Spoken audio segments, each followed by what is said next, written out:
Thank you. Thank you very much. It's a great honor to have you all.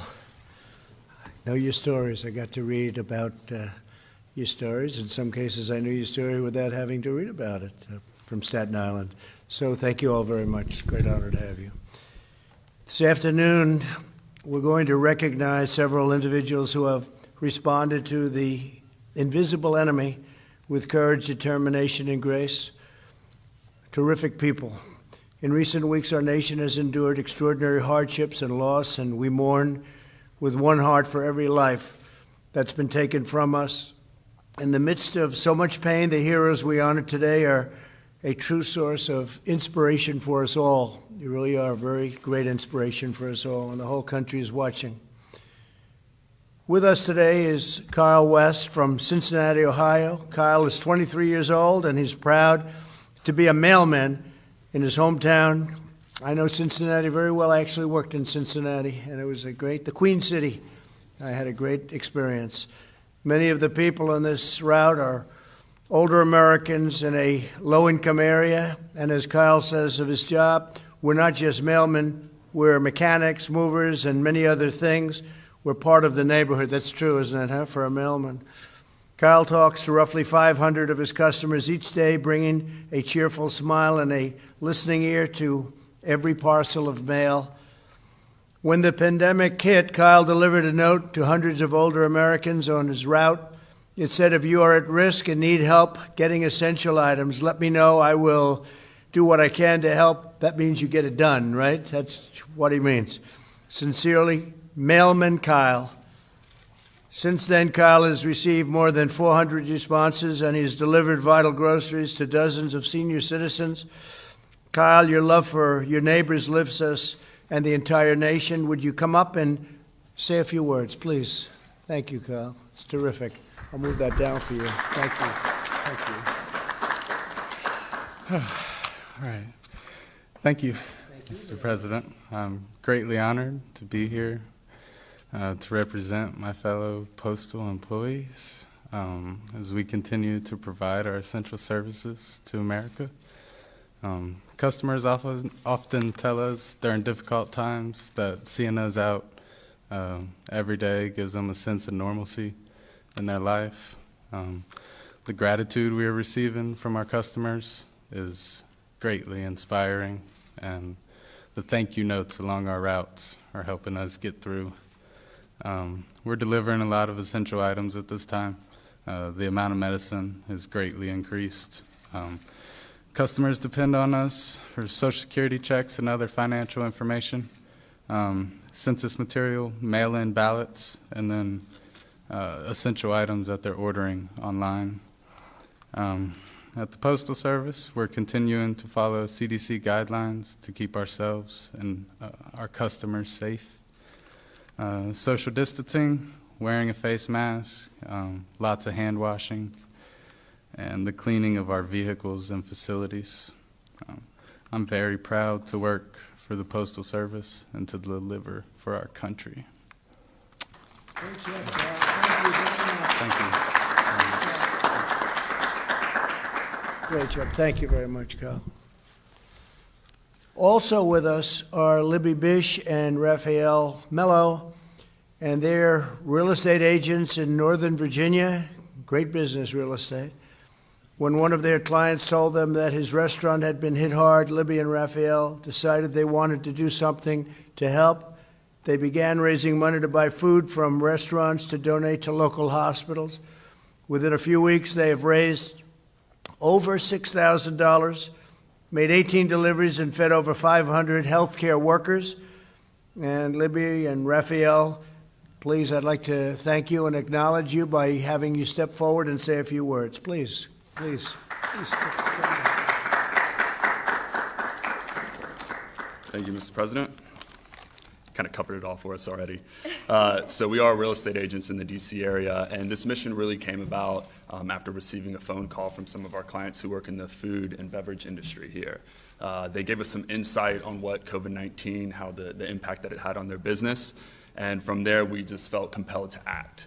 So we started a GoFundMe campaign to give them some additional business, took money, ordered catering directly from their restaurant, and we dropped it off with different staff working at various hospitals around the area, tirelessly, obviously.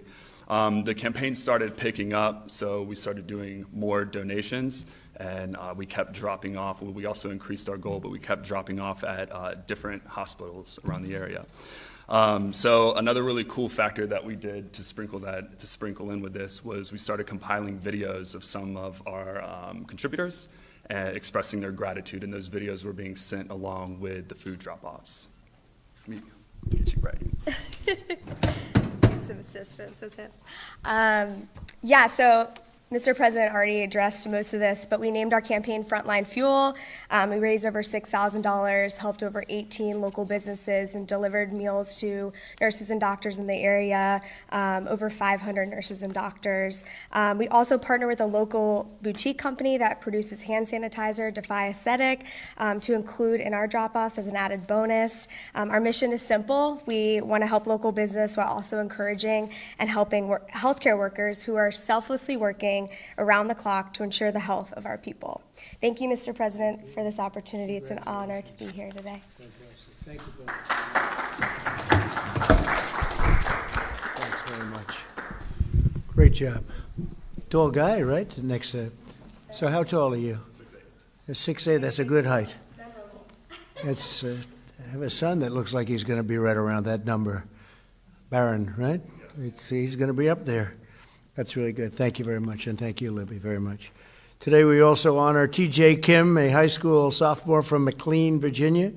T.J. hopes to serve as a pilot in the United States Navy.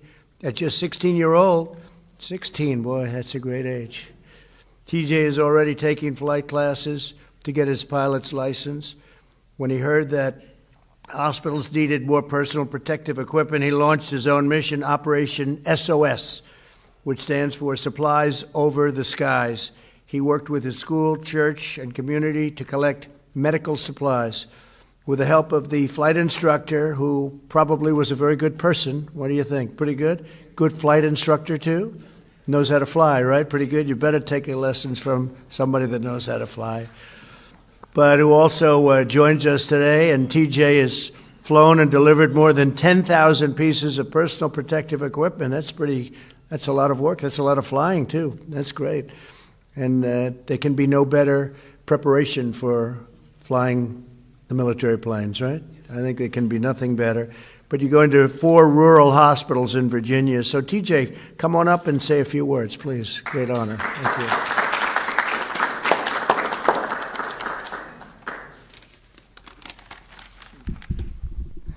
Thank you, Mr. President. I'm beyond humbled to be here today. My name is TJ Kim, and I'm a sophomore at the Landon School in Bethesda, Maryland. A little over a month ago, I turned 16 when, due to coronavirus, my school year and my lacrosse season were effectively over. All I had left was my flight training. Ever since I was 9, it's been my dream to attend the Naval Academy and become a fighter pilot in the Navy. So I talked to my dad about ways that I could continue my flight training while serving the community at the same time. We came up with Operation SOS, meaning Supplies Over the Skies. In my home state of Virginia, I found that there are 7 critical access hospitals serving the rural communities around them. And I realized that while every hospital is hurting for Tier 1 PPEs, it was the rural hospitals that were often forgotten about. So I wanted to do something to help and bless them.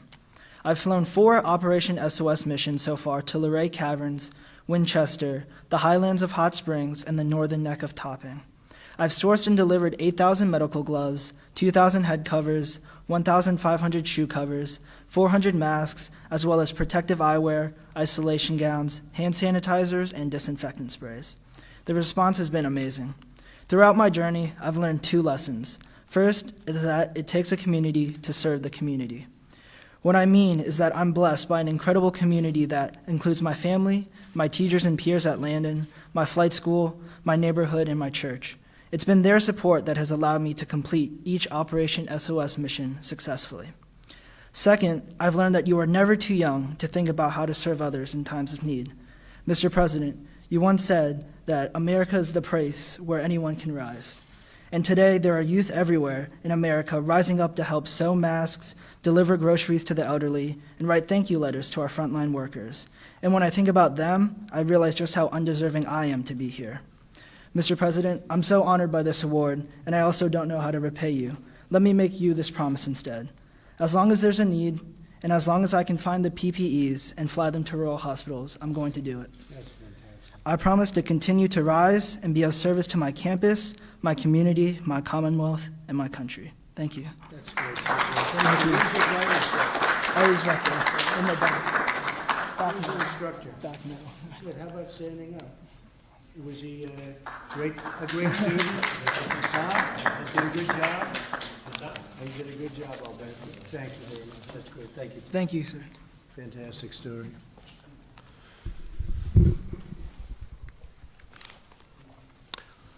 So a man that I know because I spent a lot of time and spend in a place called Staten Island, right?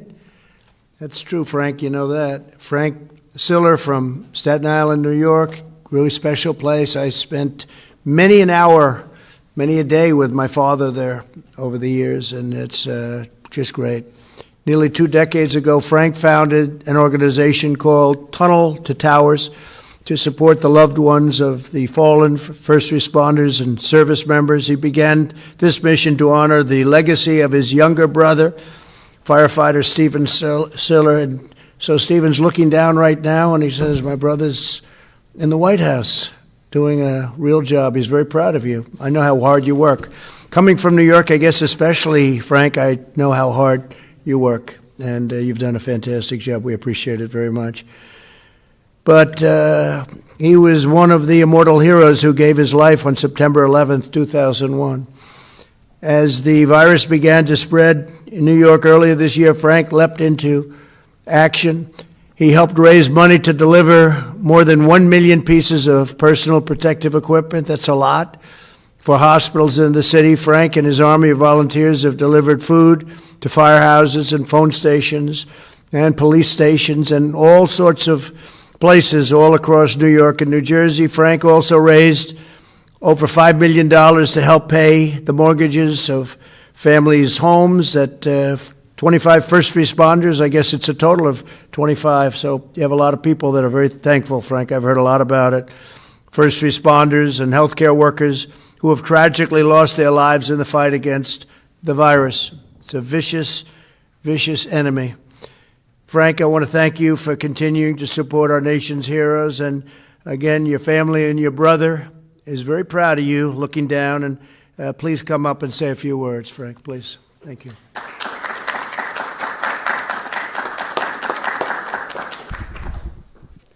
Thank you, Mr. President, for inviting me here today and to honor and let people know the work that Tunnel to Towers Foundation is doing. My siblings and I, we started the foundation in honor of my brother, a New York City firefighter, on September 11, 2001, strapped 60 pounds of gear on his back and ran through the Brooklyn Battery Tunnel, which is almost 2 miles long, and I know you know that. It's almost 2 miles long, and he come out and ran up West Street, went into the South Tower, up those stairs, and while saving people's lives, he gave up his own. And since then, we've been honoring our military and first responders ever since. We built specially adapted smart homes for our country's most catastrophically injured service members.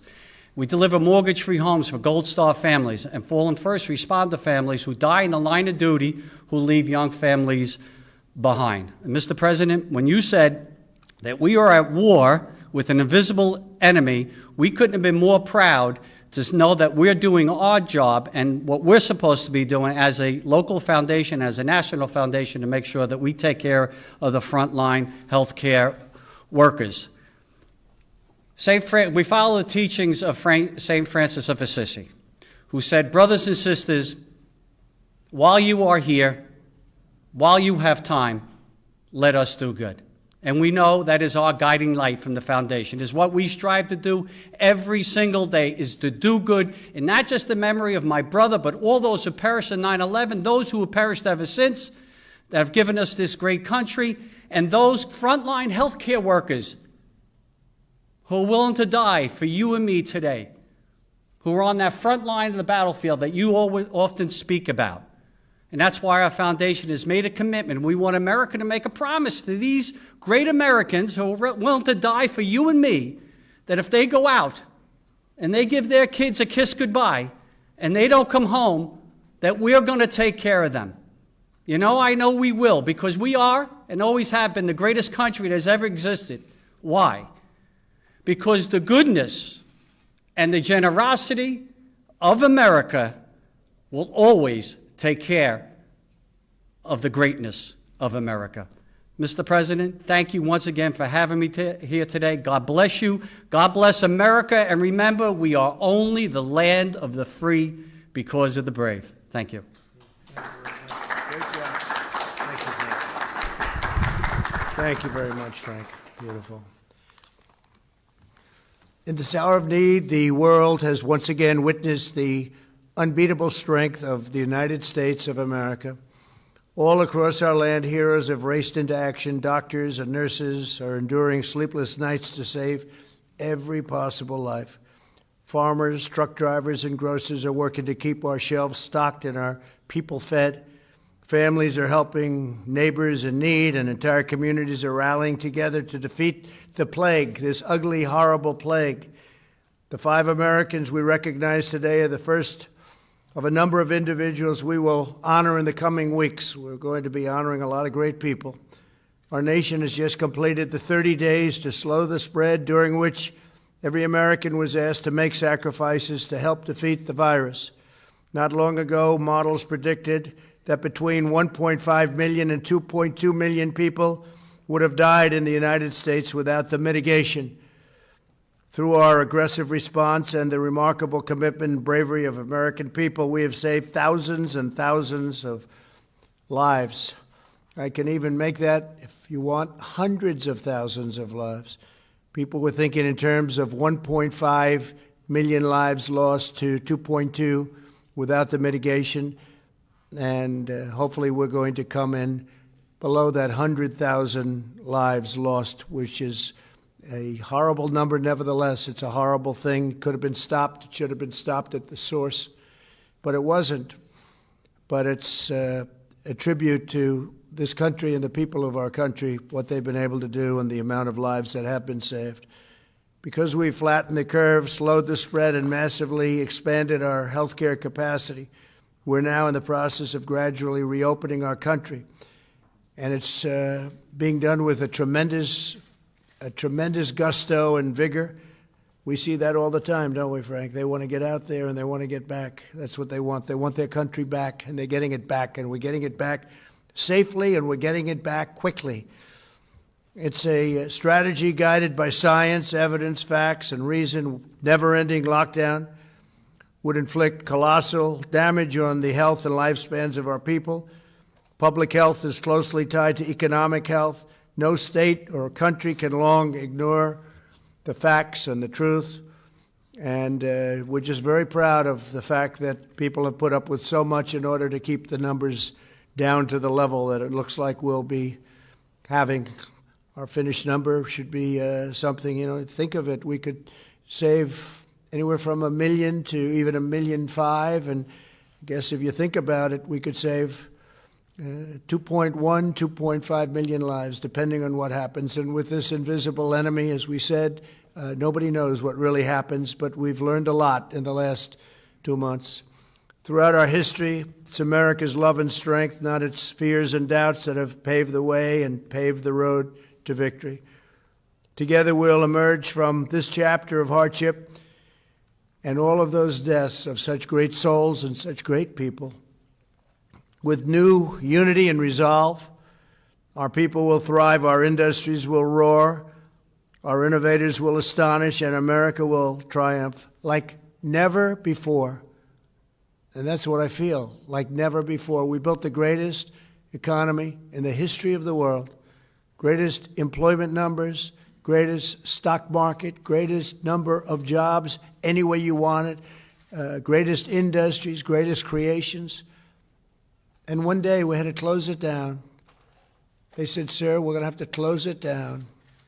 And we did that, and everybody suffered, but they did an incredible job. And because of that, we've saved maybe millions of lives. And I just want to thank everybody. This is a scourge all around the world, 182 countries as of a week ago, so it's probably higher. 182 countries are going through relatively the same thing, and it's a very sad chapter. There was no reason for this. There was no reason for this. He should have been stopped at the source.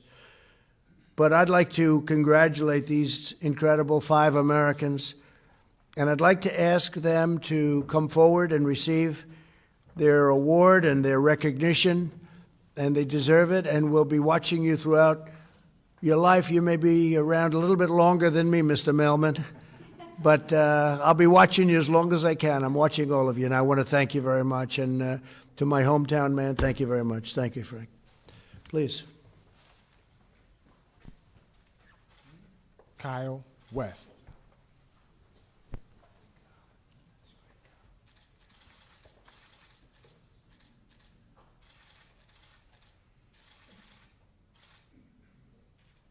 You want to get your instructor up here? Come on. Come on up here. Let's get a shot. You want to do it? Okay, good. Yeah, thank you very much. Yeah, you could come up. Why don't you come up together? Fellas, you could all come up here if you'd like. I think it would be maybe just as good. Please come up. Libby Bish. You coming? Yeah, sure.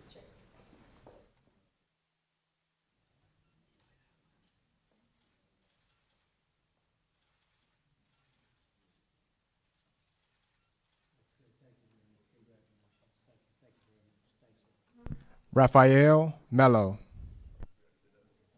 Yeah, I think so. Let's do one, and then we'll do one as a single, right?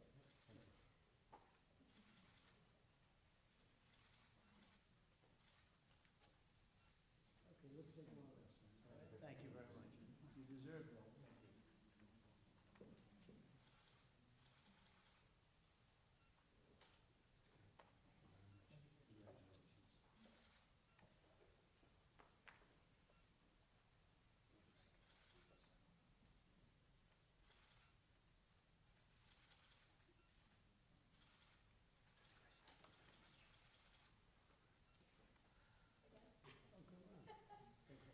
Almost forgot, didn't I? We won't let that happen.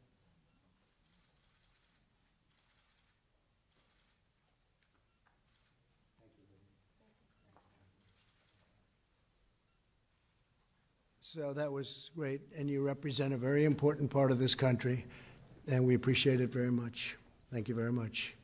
Go have a good day. Bye. Thank you.